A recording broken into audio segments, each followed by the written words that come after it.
দৃষ্টিভঙ্গির অর্থ হচ্ছে মনোভাব, মানসিকতা বা চিন্তার ধরন।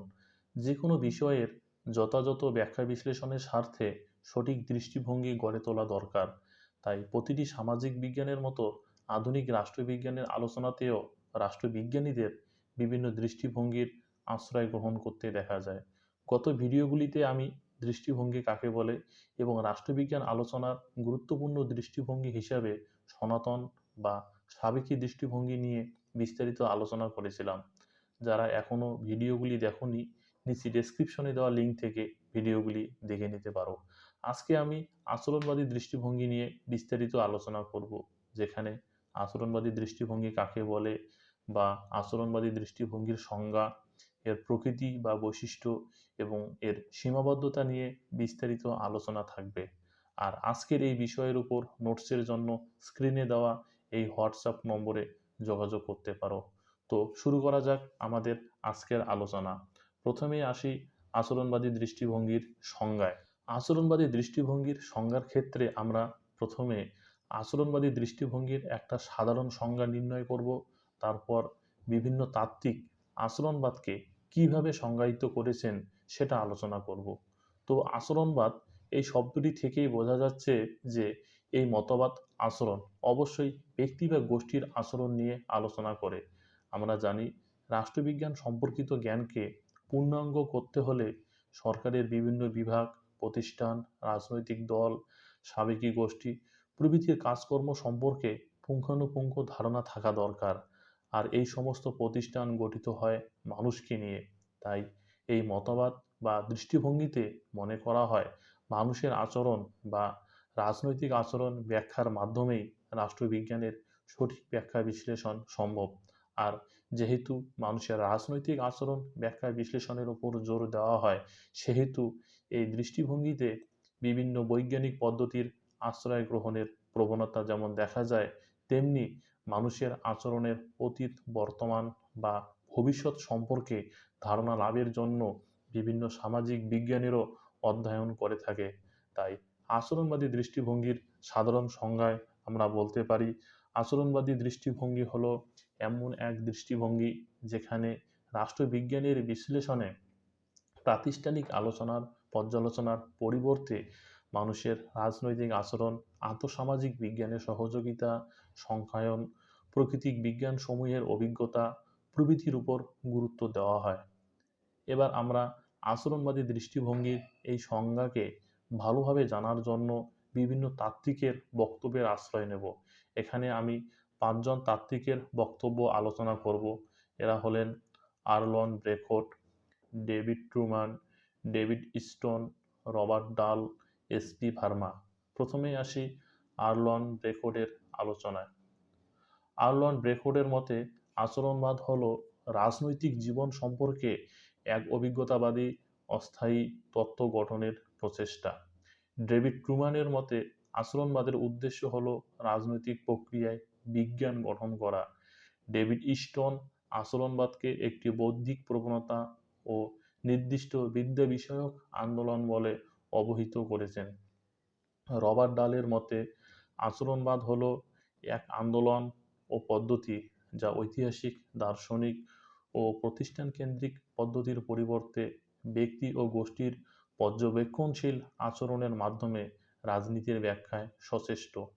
এসপি ভার্মার মতে আচরণবাদ হল একটি প্রশংসনীয় ও শক্তিশালী উদ্যোগ যা রাষ্ট্রবিজ্ঞানকে বিজ্ঞান বিষয়ে পরিণত করতে চায়।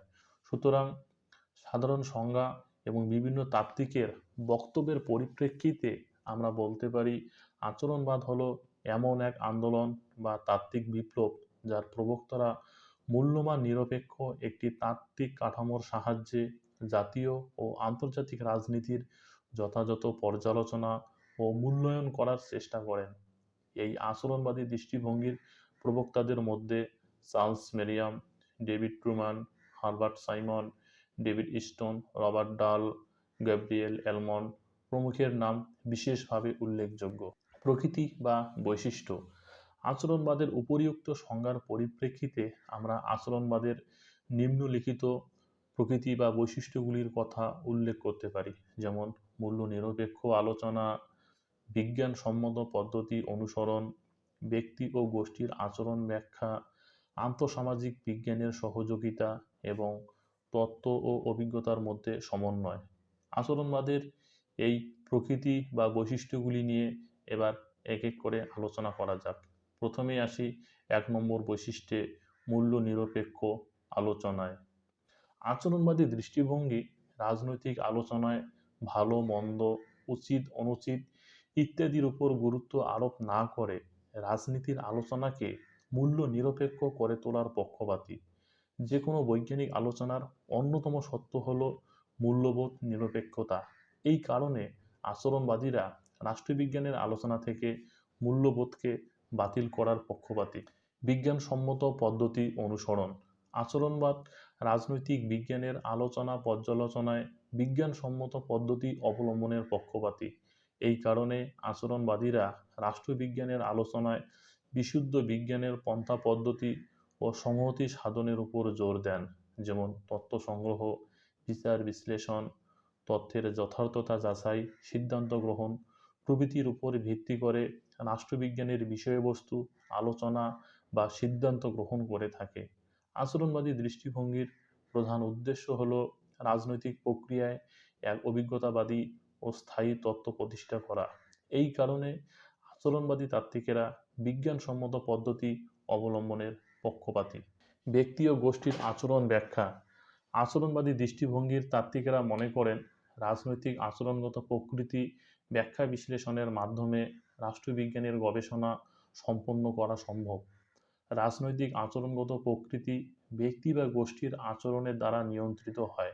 তাই আচরণবাদীরা রাজনৈতিক ঘটনা, রাজনৈতিক কাঠামো, রাজনৈতিক প্রতিষ্ঠান, রাজনৈতিক মতাদর্শ প্রভৃতির পরিবর্তে ব্যক্তি ও গোষ্ঠীর আচরণকেই রাজনৈতিক বিশ্লেষণের প্রধান বিষয়বস্তু হিসেবে গ্রহণ করেন। আন্তঃসামাজিক বিজ্ঞানের সহযোগিতা। আচরণবাদ ব্যক্তি বা গোষ্ঠীর রাজনৈতিক আচরণের ওপর গুরুত্ব আরোপ করে, কিন্তু ব্যক্তি বা গোষ্ঠীর রাজনৈতিক আচরণ তার সমগ্র সামাজিক জীবনধারার একটি অংশ মাত্র। তাই ব্যক্তির রাজনৈতিক আচরণ সম্পর্কে যথাযথভাবে ওয়াকিবহাল হওয়ার জন্য সমগ্র সমাজ ব্যবস্থার প্রকৃতি ও জীবনধারা সম্পর্কে অবহিত হওয়া দরকার।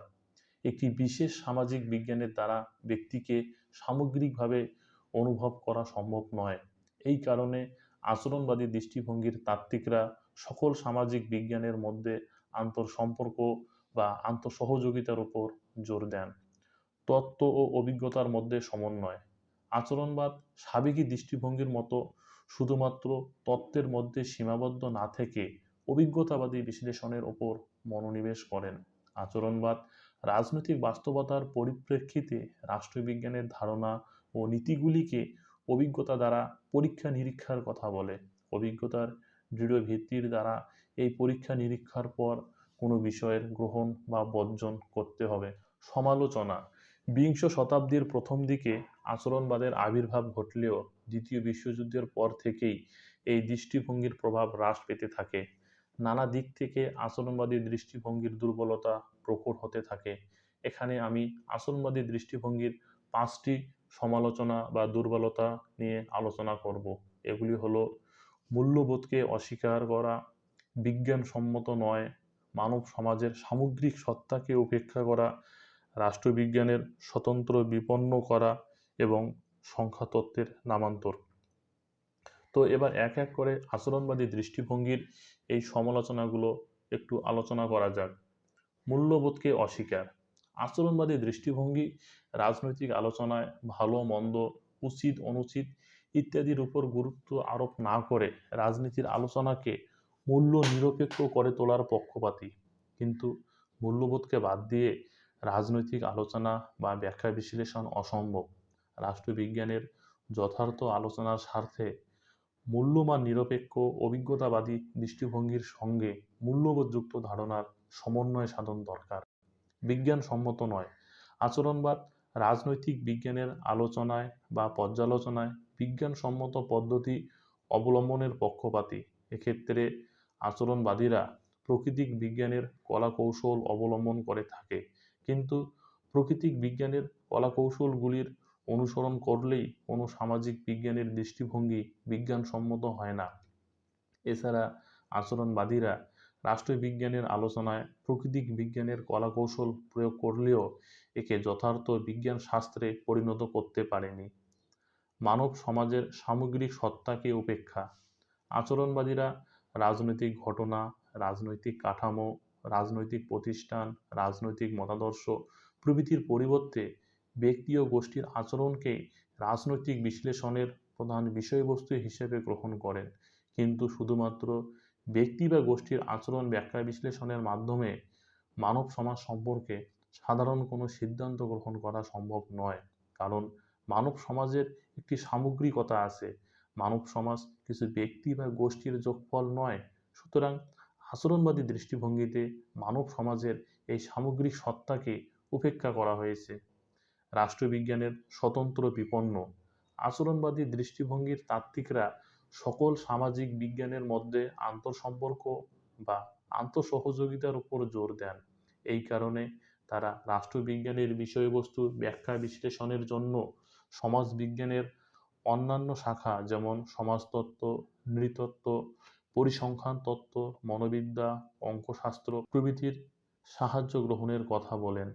সমাজবিজ্ঞানের অন্যান্য শাখার প্রতি নির্ভরতার ফলে রাষ্ট্রবিজ্ঞান তার স্বতন্ত্র সত্তা হারিয়ে ফেলেছে। সংখ্যাতত্ত্বের নামান্তর। আচরণবাদ রাজনৈতিক বাস্তবতার পরিপ্রেক্ষিতে রাষ্ট্রবিজ্ঞানের ধারণা ও নীতিগুলিকে অভিজ্ঞতা দ্বারা পরীক্ষা নিরীক্ষার কথা বলে। এই কারণে আচরণবাদী আলোচনা বিভিন্ন অভিজ্ঞতাবাদী পদ্ধতি যেমন সংখ্যায়ন, রেখাচিত্র প্রভৃতির উপর গুরুত্ব আরোপ করা হয়। এর ফলে আচরণবাদী আলোচনা একটা জাঁকজমকপূর্ণ কলা কৌশলের সমষ্টিতে পরিণত হয়েছে। ফলে আচরণবাদী দৃষ্টিতে মানুষের রাজনৈতিক জীবনের সঠিক অবস্থার যথাযথ বিচার বিশ্লেষণ সম্ভব নয়। উপরিউক্ত সমালোচনা সত্ত্বেও রাষ্ট্রবিজ্ঞানের আলোচনায় আচরণবাদী দৃষ্টিভঙ্গির গুরুত্বকে অস্বীকার করা যায় না। আচরণবাদ রাজনীতিতে মানুষের ভূমিকার উপর যে গুরুত্ব আরোপ করেছে রাষ্ট্রবিজ্ঞানের আলোচনায় তা যথেষ্ট তাৎপর্যপূর্ণ। তো এই ছিল আমাদের আজকের আলোচনা। ভিডিওটি ভালো লেগে থাকলে অবশ্যই একটা লাইক দিবে। চ্যানেলটিতে নতুন এসে থাকলে কিংবা এখনও চ্যানেলটি সাবস্ক্রাইব না করে থাকলে অবশ্যই চ্যানেলটি সাবস্ক্রাইব করে নেবে এবং আজকের এই বিষয়ের উপর কোনো প্রশ্ন থাকলে কমেন্ট বক্সে অবশ্যই কমেন্ট করে জানাবে। ধন্যবাদ।